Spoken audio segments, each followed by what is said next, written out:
Picture this. Something breaks in the house, a dripping faucet, a wobbly chair leg, a car that makes a sound it definitely shouldn't be making.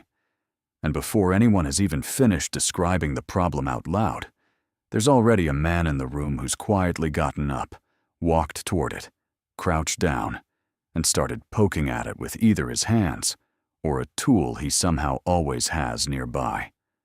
No one asked him to. No one gave him instructions. He just went. Now, you might be watching this and laughing because you recognize that guy. Maybe you live with him. Maybe you are him. And maybe you've wondered, is this just a habit? Is it a personality thing? Or is something deeper going on inside that brain of his? Because here's what's interesting. This isn't just about handy men or DIY culture or whatever home improvement channel your dad watches on Saturday mornings. This is actually a window into something profound about how certain men are wired, psychologically, emotionally, even neurologically. And once you understand what's really driving this behavior, you'll never look at a man fixing a leaky pipe the same way again. Let's start at the beginning. There's a concept in psychology called self-efficacy, and it was really popularized by a researcher named Albert Bandura back in the 1970s. Self-efficacy is essentially your belief in your own ability to succeed at things, your internal sense of, I can handle this. And here's the key thing Bandura found. People with high self-efficacy don't just believe they're capable in general. They actively seek out challenges to prove it to themselves over and over again. They need the confirmation loop. They need the problem, the attempt, and then the resolution. It's almost like the brain is running a software update every time they fix something. System working, confidence restored, carry on. Now layer that with something else, the way many men are socialized from an early age. Think about how boys are often praised, not just for being kind or creative or emotionally open, though those things matter enormously, but specifically for being useful, for building the birdhouse, for helping dad with the car, for figuring out how to make the broken thing work again. Usefulness gets rewarded, competence gets celebrated, and slowly, quietly, the brain starts to connect fixing things with feeling worthy, with feeling like enough. This is where it gets really fascinating and a little bit tender, if you're willing to sit with it. For a lot of men, fixing things isn't just about the object. It's about identity. It's about having a role. Psychologists who study masculine identity often talk about something called the provider-protector framework, this deeply ingrained sense that a man's value is tied to his ability to make things better for the people around him. And when something breaks, whether it's an appliance, a plan, a situation, it activates something that feels almost like a biological response, a calling. This is what I'm here for. There's actually neurological research that backs this up. When humans solve problems, any problems, the brain releases dopamine, that feel-good neurotransmitter that makes you want to do the thing again. But here's what's interesting. The dopamine isn't just released when you succeed. It spikes in anticipation of the challenge too. So when a fixer-type man hears that something is broken, his brain isn't registering stress. It's registering opportunity. The problem is the reward, not just the solution. That's why these guys sometimes seem almost weirdly calm in chaotic situations. While everyone else is panicking about the burst pipe or the car that won't start, they go quiet and focused, almost serene. It's not because they don't care. It's because their brain has already switched into a mode that feels comfortable, familiar, even pleasurable. They're in their element.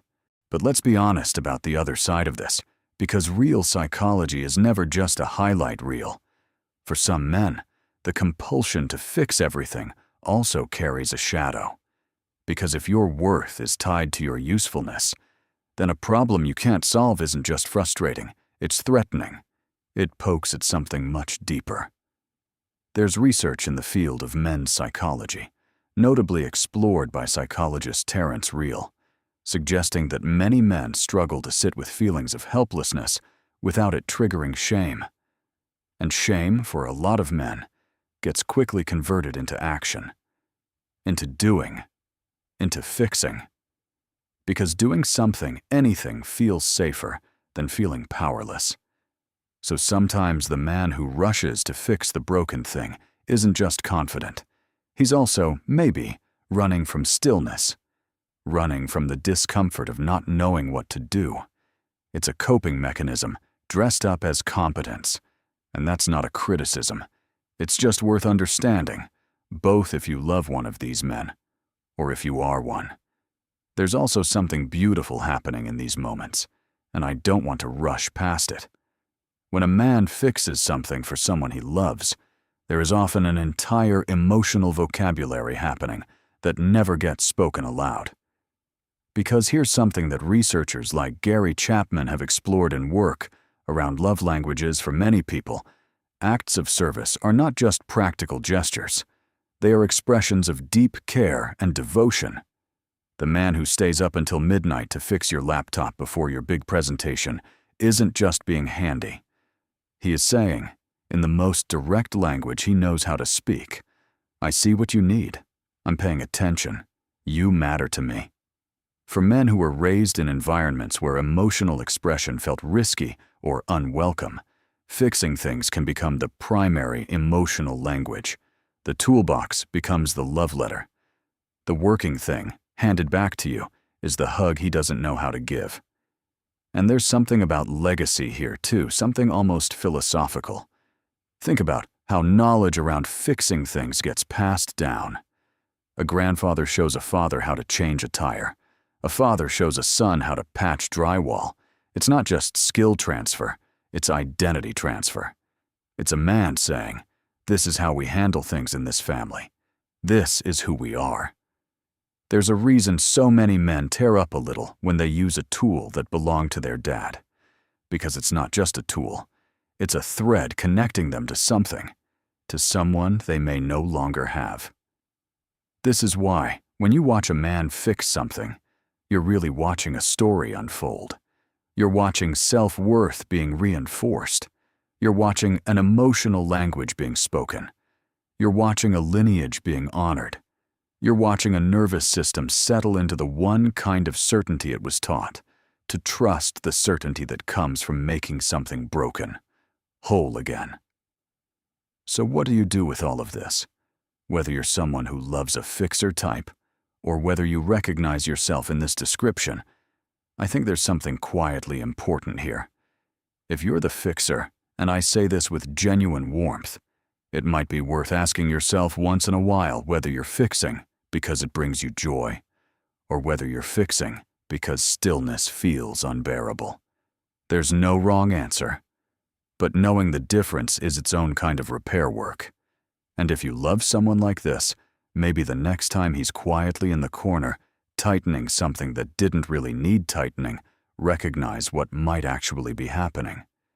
He might just be doing the only thing he knows how to do to say, I love this place. I love the people in it. I want everything here to work. There's a whole world of meaning living underneath the surface of ordinary things. And sometimes, the most profound psychological journeys start with something as simple as a man, a wrench, and a problem that needed solving. If this resonated with you, whether it made you laugh, reflect, or see someone in your life a little differently, drop a comment below. Tell me about your fixer. Or tell me if you are one. I read every single one. And if you want to keep exploring the psychology of everyday behavior, the hidden reasons behind the things people do, make sure you're subscribed, because there's so much more of this to unpack together.